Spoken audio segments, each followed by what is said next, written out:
Audiolibros, narraciones extraordinarias. Primer libro. El demonio de la perversidad. Al considerar las facultades o impulsos de prima movilidad de la mente humana, los frenólogos han dejado sin clasificar una propensión que, aunque evidentemente existía como un sentimiento radical, primitivo e irreductible, ha sido también igualmente ignorada por todos los moralistas que les precedieron. En la pura arrogancia de la razón, todos la hemos pasado por alto. Hemos permitido que escapase su existencia en nuestros sentidos, únicamente por falta de la fe. Sea fe en la revelación o fe en la cábala, la idea de su existencia no se nos ocurrió nunca. No hemos sentido la necesidad de averiguar su origen. No podíamos percibir esa necesidad. No comprendíamos, es decir, no hubiéramos comprendido, aunque la noción de este premium mobile se hubiera entrometido a la fuerza. Nos era imposible comprender en qué modo podía servir para llevar más lejos los objetivos de la humanidad. No puede negarse que la frenología, y en gran parte toda la metafísica, han sido concebidas de priori. El hombre intelectual o lógico, más bien que el inteligente u observador, se dedica él mismo a imaginar planes y a dictar propósitos a Dios. Una vez que ha sondeado a su gusto las intenciones de Jehová y de acuerdos con ellas, construyen sus innumerables sistemas mentales.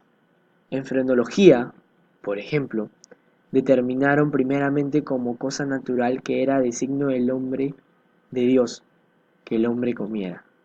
Entonces asignamos al hombre un órgano de la alimentabilidad, y este órgano es aquel por el que Dios comple al hombre,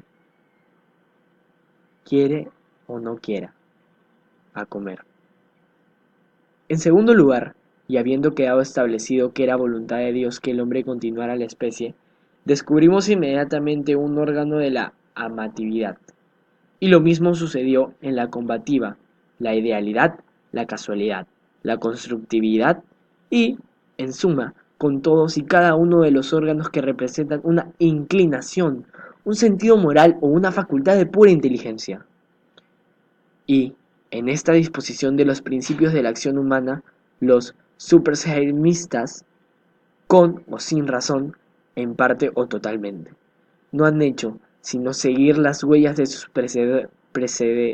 predecesores, deduciendo y estableciendo todo el destino preconcebido del hombre, sobre la base de los objetivos de su creador. Hubiera sido más sabio y también más seguro clasificar, sobre la base de lo que el hombre hace de un modo usual o accidental, en vez de basarlo en lo que creemos que Dios quiso que hiciera. Si no podemos comprender a Dios en sus obras visibles, ¿cómo podremos comprenderle en sus impenetrables pensamientos que dan vida a esas obras? Si no podemos comprenderle en sus criaturas objetivas, ¿cómo entonces hacerlo con sus sustantivos estados de ánimo y en las fases de la creación? La inducción, o posteriori, hubiera llevado a la frenología a admitir como un principio innato y primitivo de las acciones humanas una cosa algo paradójica, que podríamos llamar perversidad, o, mejor, perversión, a falta de otro término más característico. En el sentido que yo le atribuyo, se trata en realidad de un móvil sin causa, una causa sin motivo, bajo sus impulsos actuamos sin un fin comprensible. O, si esto se ve como una contradicción de los términos. Nosotros también podemos modificar la proposición diciendo que bajo sus impulsos nosotros actuamos por la misma razón que no deberíamos actuar.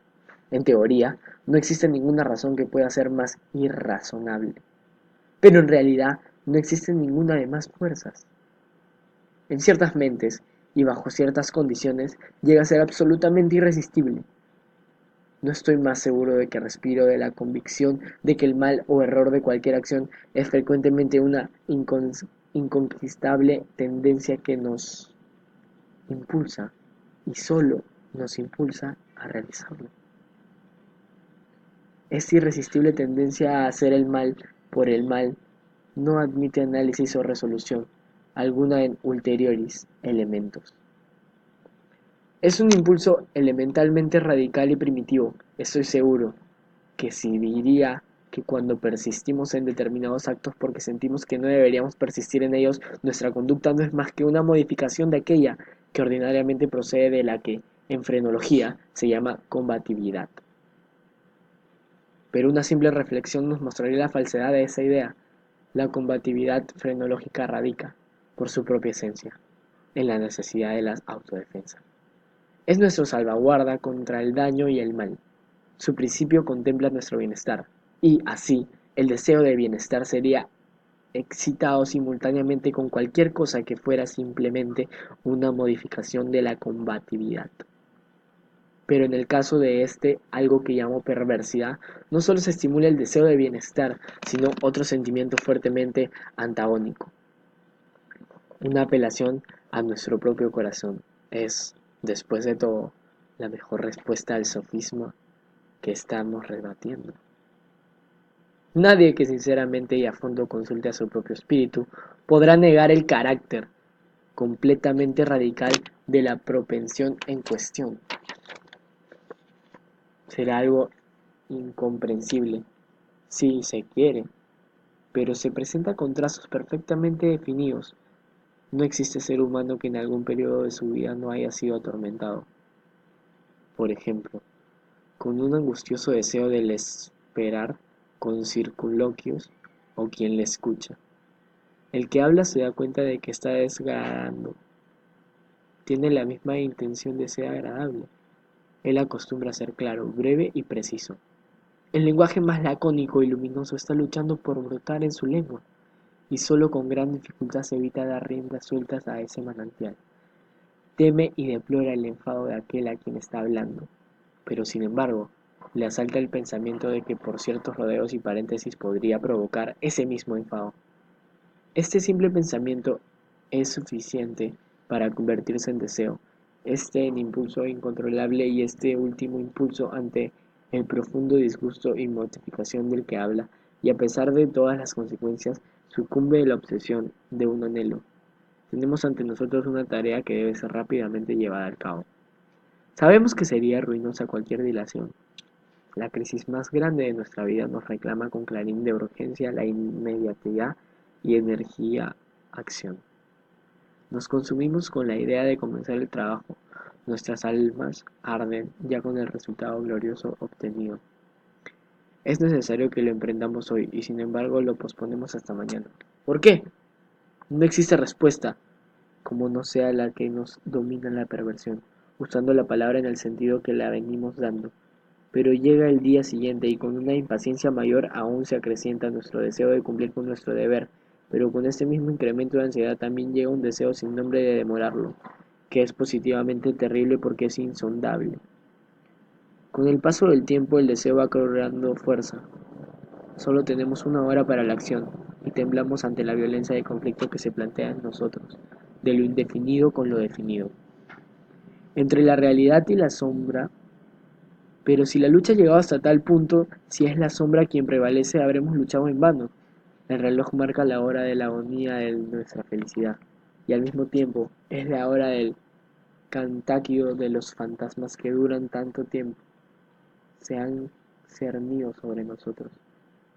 Huye la sombra, desaparece. Somos libres, vuelvan las viejas energías. Ahora trabajaremos, pero es demasiado tarde. Estamos al borde del precipicio. Atisbamos el abismo, sentimos vértigo y malestar.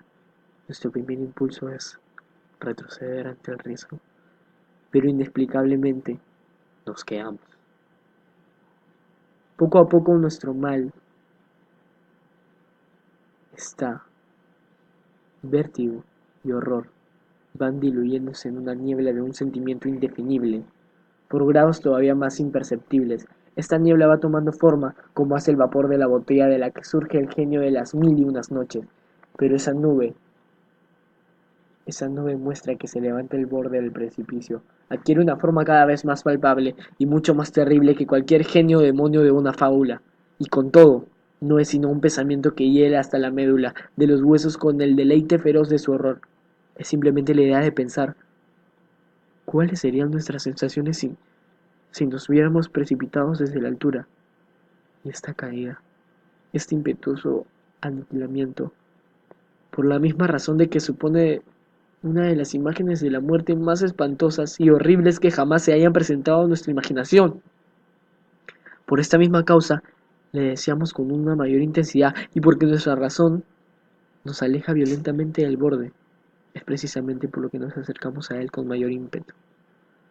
En la naturaleza no hay pasión tan diabólicamente terrible como la del hombre que, temblando al borde del abismo, piensa arrojarse en él.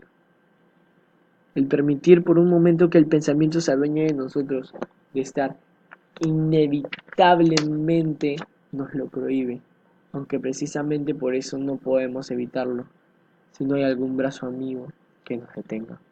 O si somos incapaces de un repentino esfuerzo para retroceder del borde del abismo, nos precipitamos por él, saltaremos y nos quedaremos destrozados en el fondo.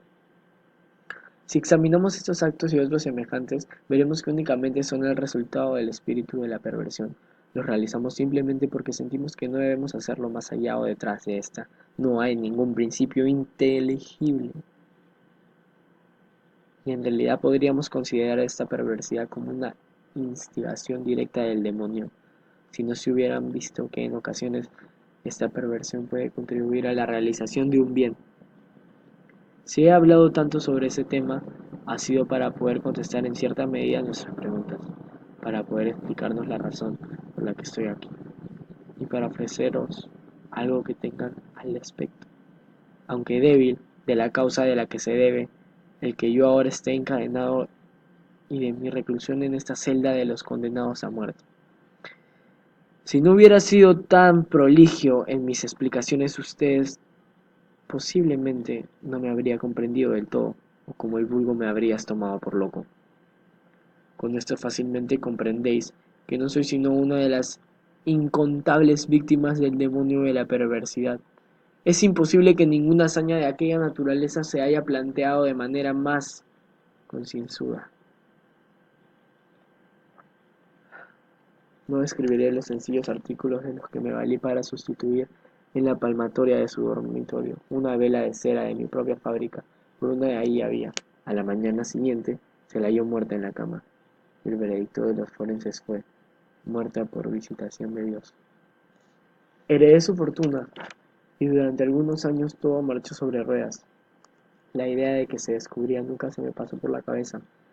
No me había costado trabajo desembarazarme de los restos de la bujía fatal. No dejé la más leve sombra de una pista que pudiera culparme o incluso hacerme sospechoso del crimen. Resulta inconcebible el rico sentimiento de satisfacción que se alabasa en mi pecho cuando reflexionaba sobre mi absoluta integridad.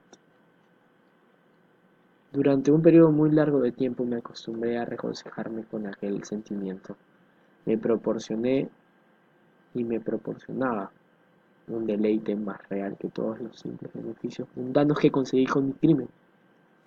Pero llegó al fin el momento en el cual el sentimiento de placer fue volviéndose por una gradación apenas perceptible, en un pensamiento que me obsesionaba y me hostigaba continuamente. Me hostigaba precisamente porque me obsesionaba. Yo apenas podía deshacerme de él, pero por un instante.